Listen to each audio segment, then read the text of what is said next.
नमस्कार। आज हम देखते हैं टेंस में पास्ट परफेक्ट टेंस। तो पास्ट का मतलब भूतकाल, परफेक्ट से मतलब है कंप्लीट और टेंस मतलब टाइम समय। तो पास्ट की जितनी भी कंप्लीट जानकारी अगर हमें मिलती है तो वो सब पास्ट परफेक्ट टेंस है। तो पास्ट की जो परफेक्ट में सरल सी हिंदी पहचान बात करें तो चुका था, चुकी थी, चुके थे, लिया था कि उसने खाना खा लिया था, दिया था उसने पत्र भेज दिया था कि हमने ऐसा काम किया था। तो चुका था, चुकी थी, चुके थे, लिया था, दिया था, किया था, इस तरह देखने को मिलता है। तो पास्ट है तो सिंपल सी बात, था तो उसमें लग के आएगा ही आएगा। तो पास्ट परफेक्ट टेंस चुका था, चुकी थी, चुके थे, लिया था, दिया था, किया था, इस तरह आता है। इसमें सब्जेक्ट कॉम्बिनेशन की बात करें तो सब्जेक्ट चाहे एक वचन हो चाहे बहुवचन हो, सभी के साथ में एच ए डी हैड का यूज़ करना है हेल्पिंग वर्ब के रूप में। और जो क्रिया है वो मेन वर्ब की बात करें तो थर्ड फॉर्म में इसमें यूज़ करना है, ना तो आई एन जी, ना ही सेकेंड फॉर्म और ना केवल फर्स्ट फॉर्म, केवल हमें थर्ड फॉर्म का ही यूज़ इसमें करना है। तो पास्ट परफेक्ट टेंस चुका था, चुकी थी, चुके थे, लिया था, दिया था, किया था। और सब्जेक्ट कॉम्बिनेशन में यहाँ पे सभी के साथ हैड, चाहे सब्जेक्ट एक वचन हो चाहे बहुवचन हो, चाहे I we you they he she it कुछ भी आता है, हमें हैड का यूज़ करना है और इसमें थर्ड फॉर्म का यूज़ करना है। कुछ एग्जांपल्स देखते हैं यहाँ पे। किसान अपनी फसल को काट चुका था। तो लास्ट में हम पहचान देखने को मिल रही है, चुका था। तो पहचान लास्ट में ही होती है हिंदी वाक्य में। तो पहचान के जस्ट पहले जो हमें देखने को शब्द मिल रहा है वो है क्रिया। तो अगर क्रिया जो आती है वो ज़्यादातर पहचान से तुरंत पहले ही आती है। अगर कोई 12 टेंसेस में से कोई वाक्य में देखने को मिलता है तो हिंदी वाक्य में लास्ट में पहचान होती है और पहचान से तुरंत पहले मेन वर्ब जो क्रिया है वो देखने को मिलती है। तो हम जो बात करेंगे पहले सब्जेक्ट लगाना है और उसके बाद बात को हमें पीछे से करना प्रारंभ कर देना है। तो किसान अपनी फसल को काट चुका है, कौन काट चुका है? किसान। तो हमें सब्जेक्ट करना था फार्मर। तो सब्जेक्ट करना है पीछे पहुँचना, चुका था के लिए हमें करना है हैड। फिर उससे पहले लिखा है काटना, काटना की थर्ड फॉर्म कट। फिर लिखा है अपनी फसल, तो अपनी फसल की स्पेलिंग है हिज क्रॉप। अपनी की स्पेलिंग हिज, हमें ये भी देखना है अगर सब्जेक्ट हमारा एक वचन है और मेल में है तो ही के साथ हिज आता है, सी के साथ हर आता है, आई के साथ माई आता है, बी के साथ अवर आता है, दे के साथ देयर आता है। तो उसको देखते हुए हिज क्रॉप। तो the farmer had cut his crop. अगला है एक लड़का एक किताब खरीद चुका था। तो चुका था यहाँ भी आ गया, तो कौन खरीद चुका है? एक लड़का। तो आप बॉय हमने कर दिया है, अब पीछे लिखा है चुका था, तो चुका था के हिसाब से हैड, फिर खरीदना थर्ड फॉर्म में बॉट, फिर एक किताब आ बुक। तो a boy had bought a book. तो पहले सब्जेक्ट, फिर हैड, फिर थर्ड फॉर्म, फिर ऑब्जेक्ट, फिर जो है अन्य शब्द को देखते हैं। इस प्रकार से वाक्य हमारा कंप्लीट होता है। नेक्स्ट हम देखें, दादाजी हमें कहानी नहीं सुना चुके थे। तो यहाँ पे नेगेटिव की बात करें, नहीं आ गया है तो हेड के पास हमें नोट लगा देना है। तो चुका था, चुकी थी, टेंस तो वही है। तो कौन नहीं सुना चुके थे? तो द ग्रैंड फादर, दादाजी। हेल्पिंग करनी है हैड, साथ में आ गया नोट, नोट कर दिया है। अब पीछे पहुँच जाए, चुका था हो चुका है, अब लगाना है सुनाना की स्पेलिंग।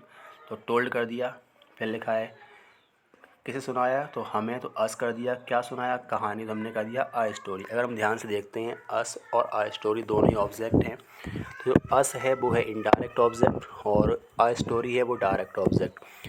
तो इनडायरेक्ट ऑब्जेक्ट में किसी न किसी व्यक्ति को सुनाते हैं, किसे सुनाया गया, किसे दिया गया, किसे पढ़ाया गया। तो इसमें कोई न कोई व्यक्ति हमें देखने को मिलता है। और डायरेक्ट ऑब्जेक्ट में कहीं ना कहीं कोई पद हो सकता है या फिर कहीं ना कहीं कोई अन्य वस्तु को देखने को मिलती है। तो the grandfather had not told us a story.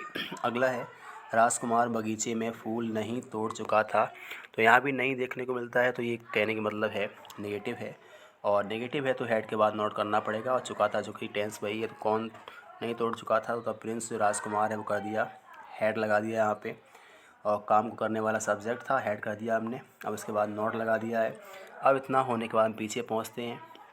तो चुका था, चुकी थी के लिए हमने ऐड कर दिया। अब चुका से पहले जस्ट पहले लिखा है तोड़ना। तो तोड़ना की स्पेलिंग यहाँ पे थर्ड फॉर्म में करनी पड़ेगी, प्लग्ड।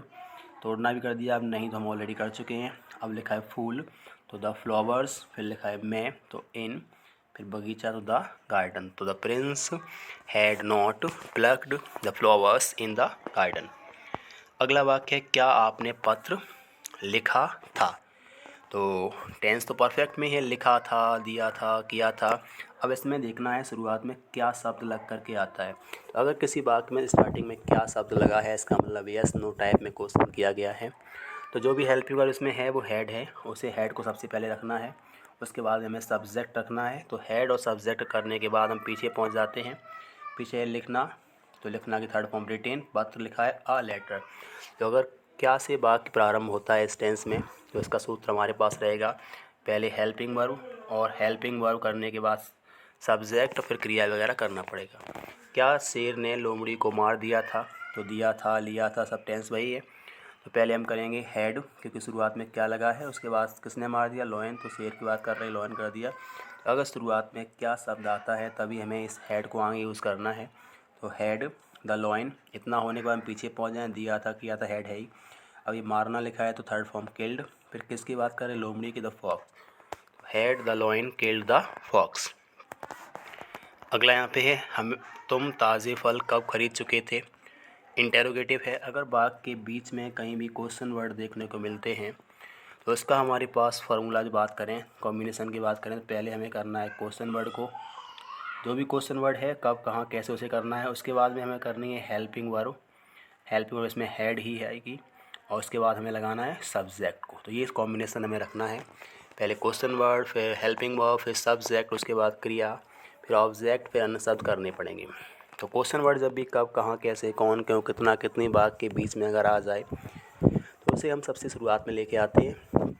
उसके बाद एक हेल्पिंग वर्ब, फिर एक सब्जेक्ट और क्रिया, फिर ऑब्जेक्ट करके बात को कंप्लीट कर देते हैं। लास्ट में क्वेश्चन मार्क भी लगाएंगे।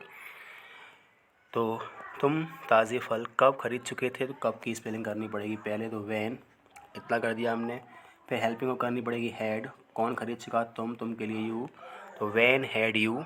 इतना होने का हम पीछे पहुंच जाए, चुके थे लिखा है, हो चुका है, ये हटा देंगे, हो चुका है। उससे पहले का खरीदना, ये थर्ड फॉर्म क्रिया है, तो वॉट, फिर BOUGHT, फिर लिखा है कब, ये हम ऑलरेडी कर चुके हैं। अब लिखा है ताज़े फल, तो द फ्रेश फ्रूट्स।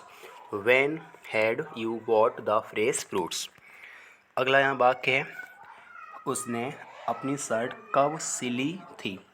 तो यहाँ पे कब की स्पेलिंग करनी पड़ेगी वैन, उसके बाद हेल्पिंग वर्ब हेड, फिर सब्जेक्ट है उसने की तो ही। अब इतना होने का पीछे पहुँचना है, तो ये था थी हो ही गया। सिलना की स्पेलिंग होती थर्ड फॉर्म सीवुड। फिर लिखा है अपनी शर्ट, तो ही का जो सब्जेक्ट कॉम्बिनेशन देखा हमने उसके साथ ही के साथ अपने की पजेसिव एडजेक्टिव है वो आएगा हिज, और उसके बाद शर्ट, तो शर्ट, तो when had he sewed his shirt.